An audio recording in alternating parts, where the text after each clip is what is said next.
Oui, stopper, neutraliser. Dans un premier temps, des orages de grêle très très localisés, mais très très violents après Val d'Isère sur 5 km, avec au sol des grêlons de la taille de balles de ping-pong. Et puis ensuite, une coulée de boue de 20 mètres de long sur 50 cm d'épaisseur. Dès qu'on a su qu'il y avait les deux, on a décidé d'arrêter la course, en prenant les temps donc, avec l'accord évidemment du collège des commissaires, du président du jury au sommet, et en faisant en sorte de prévenir les coureurs le plus vite possible qu'ils n'avaient plus besoin de prendre de risques. Parce que ce qui compte d'abord pour nous, c'est la sécurité des coureurs.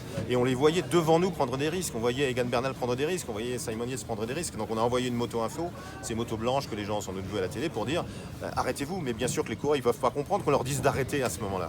Mais c'était nécessaire parce que quelques kilomètres plus loin, c'était infranchissable. La grêle plus la boue, encore une fois, 20 mètres de long, 50 cm de haut. Voilà, il a fallu leur expliquer. Ensuite, ils ont compris, quand on leur a montré les photos, ils se sont dit « Ah, c'est ça !»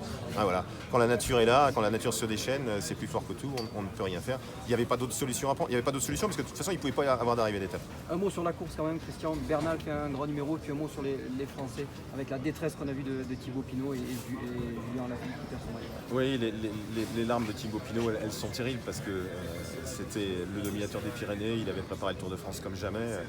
Ces larmes font vraiment mal au cœur, il se sentait fort sans aucun doute. Et puis il y a ce qui surprend absolument tout le monde, vous comme moi, vous comme tous les suiveurs et les organisateurs, après simplement quelques kilomètres, de savoir qu'il est lâché, qu'il a mal au genou, à la jambe, à la cuisse, et que finalement il abandonne. C'est hélas l'histoire qui se répète, c'est un coureur de très grand talent, il l'a déjà montré dans des courses d'un jour, il a gagné le Tour de Lombardie, il l'a montré sur les grands tours, il a gagné des étapes sur chacun des 3 grands tours, il a fait le podium sur le Tour de France, il reviendra. Mais c'est sûr que c'est une très très rude déception pour lui, c'est une évidence, à la mesure des espoirs qu'il avait engendrés.